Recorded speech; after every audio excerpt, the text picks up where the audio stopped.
আলহামদুলিল্লাহি ওয়াহদা ওয়াসসালাতু ওয়াসসালামু আলা মান লা নাবিয়্যা বা'দা।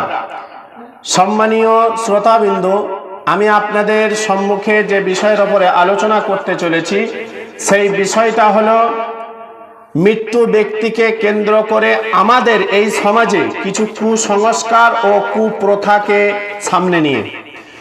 বর্তমানে আমরা অবগত আছি যে কিছু মানুষ আছেন যাদের মধ্যে এই আমলটা প্রচলন রয়েছে। কেমন?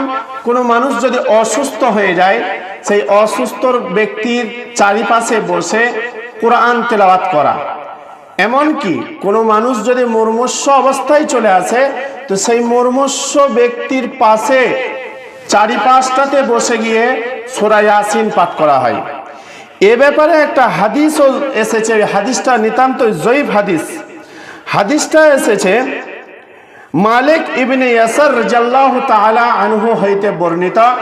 নবী সাল্লাল্লাহু আলাইহি ওয়াসাল্লাম বলেন, তোমরা তোমাদের মুমূর্ষু ব্যক্তির পাশে বসে কোরআন তেলাওয়াত করো।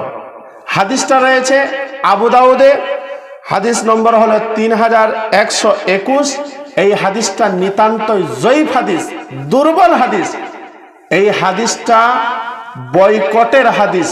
এই হাদিস থেকে মানুষকে বিরত থাকতে হবে। অন্যত্র উবাই ইবনে কাব রাদিয়াল্লাহু তাআলা আনহু হইতে বর্ণিত, নবী সাল্লাল্লাহু আলাইহি ওয়াসাল্লাম বলেছেন, তোমাদের যখন কোনো মুমূর্ষু ব্যক্তির পাশে তোমরা শিয়রে বসো, তখন তোমরা সূরা ইয়াসিন পাঠ করো। কেন? সূরা ইয়াসিন যদি পাঠ করা হয়, আল্লাহ তার এত নেকি দান করেন সেই মুমূর্ষু ব্যক্তিকে।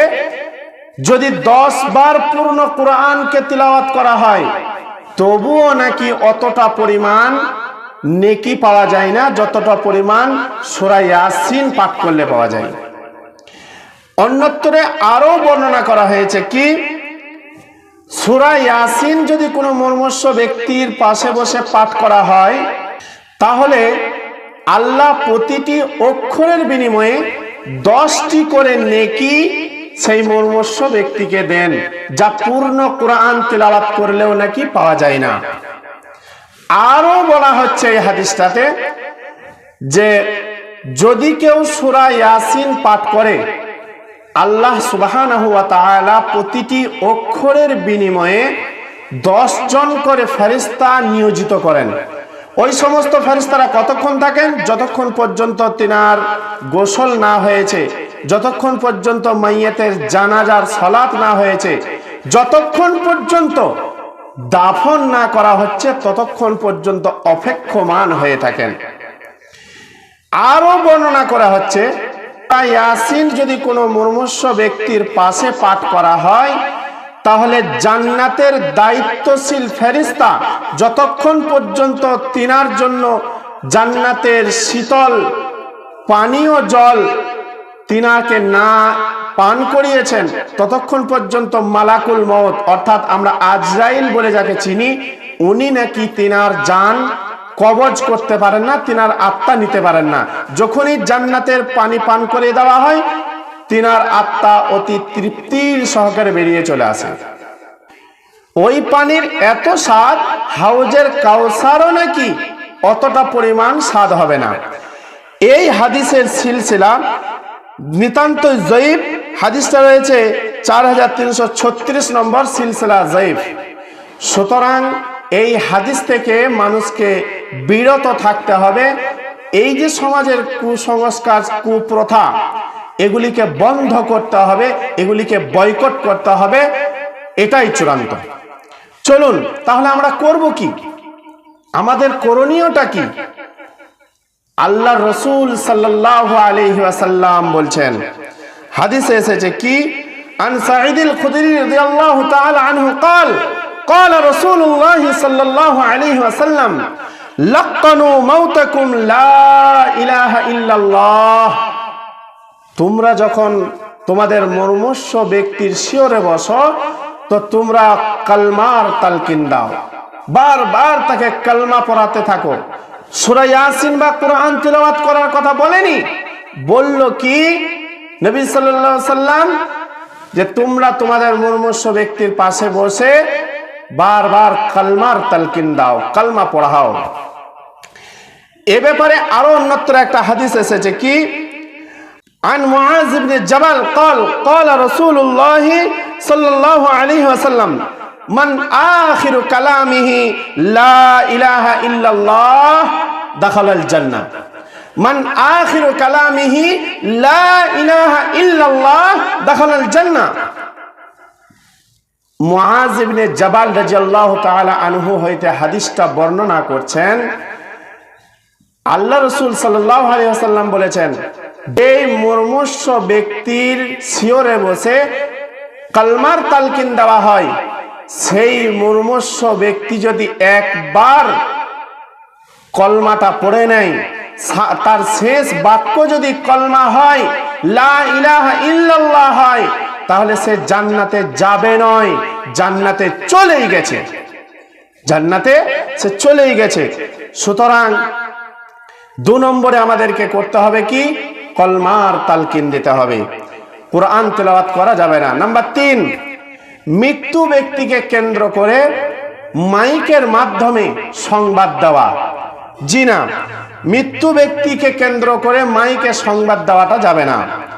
কারণ একটা হাদিস এসেছে, হুযায়ফা রাদিয়াল্লাহু তাআলা আনহু বর্ণনা করছেন হাদিসটা, নবী সাল্লাল্লাহু আলাইহি ওয়াসাল্লাম বলেছেন, তোমরা জাহিলিয়াতের যুগের মতো মৃত্যু ব্যক্তির সংবাদকে মাইকের মাধ্যমে প্রচার করো না। কেন? জাহিলিয়াতের যুগে মৃত্যু ব্যক্তিকে কেন্দ্র করে মৃত্যু ব্যক্তির সংবাদটা গাধার পিঠে সাওয়ার হয়ে ঢোল নিয়ে চিৎকার করে করে আপনার শোক প্রকাশ করা হতো, আর মানুষকে জানানো হতো কি, যে অমুক ব্যক্তি মারা গেছে। যেমন বর্তমানে আমাদের একজন ব্যক্তি চলে গেল, মুল সাহেব কোথায় গেছেন, একটু তাড়াতাড়ি বলুন তো, অমুকের মা মারা গেছে, অমুকের আব্বা মারা গেছে। নিজের লুঙ্গিটা খুলে যাচ্ছে, এত দৌড়তে শুরু করেছে। জি না, এইভাবে করে মাইকে প্রচার করা যাবে না। এই হাদিসটি রয়েছে সহিহ তিরমিজি 986 নম্বর হাদিস, এবং আরো রয়েছে ইবনে মাজাহ 1476 নম্বর হাদিস। সুতরাং আমাদেরকে খেয়াল রাখতে হবে, মৃত্যু ব্যক্তির সংবাদ মাইকে প্রচার করা যাবে না। নাম্বার 5, বিনিয়ে বিনিয়ে কাঁদা। বিনিয়ে বিনিয়ে কাঁদা যাবে কি? জি না, বিনিয়ে বিনিয়ে কাঁদার জন্য আল্লাহ রাসূল সাল্লাল্লাহু আলাইহি ওয়াসাল্লাম নিষেধ করেছেন। কেন? নবী সাল্লাল্লাহু আলাইহি ওয়াসাল্লাম বলেছেন, বর্তমানে আমাদের এখন দেখবেন নাচনেওয়ালার জন্য, আপনার ড্যান্স করার জন্য মেয়েদেরকে ভাড়া করে নিয়ে আসা হয়। ওইভাবে জাহিলিয়াতের যুগে কান্না করার জন্য মেয়ে ভাড়া পাওয়া যেত, মানুষকে ভাড়া করে আনা হতো। তাই নবী সাল্লাল্লাহু আলাইহি ওয়াসাল্লাম বললেন, তোমরা ওই জাহিলিয়াতের যুগের মতো চিৎকার করে কান্নাকাটি করবে না, এবং তোমরা বুক থাবড়ে এবং মাটিতে মেরে ওইভাবে করে কান্না করিও না। কারণ কান্না করলে ওই ব্যক্তিকে সাজা দেওয়া হবে এবং তাকে কবরে গিয়ে আযাব দেওয়া হবে, কবরে তার শাস্তি হবে। মানুষ যখন মারা যায়, ইন্তেকাল হওয়ার সঙ্গে সঙ্গে মুখটাকে সাথে সাথে কিবলামুখী করে দেওয়া হয়। জি না, এটা চলবে না, সাথে সাথে কিবলামুখী করা যাবে না। সারা জীবন ভর বিড়ি, সিগারেট, খৈনি, গুটকাতে ডুবে থাকলো, যখনই মানুষটা ইন্তেকাল করেছে সঙ্গে সঙ্গে একটা মাথায় টুপি এনে পরিয়ে দিল, আর সঙ্গে সঙ্গে মুখটাকে কিবলামুখী করে দেওয়া হলো, এইভাবে করে কিবলামুখী করে দেওয়া হলো। জি না, চলবে না। এটা আপনাকে কি করতে হবে? একটা স্বাভাবিক কাপড় দিয়ে ঢেকে দিতে হবে, মুখ স্বাভাবিক অবস্থায় থাকবে। কিবলা মুখী করে কোনো লাভ হয় না, তার কোনো ফায়দা হবে না। সুতরাং এই সমস্ত জিনিসগুলি থেকে বেঁচে থাকতে হবে। আরো এ সম্পর্কে আলোচনা রয়েছে, আগামী পর্বে, আগের পর্বে সেগুলি নিয়ে আলোচনা করব। ওমা তৌফিক ইল্লা বিল্লাহ। আসসালামু আলাইকুম।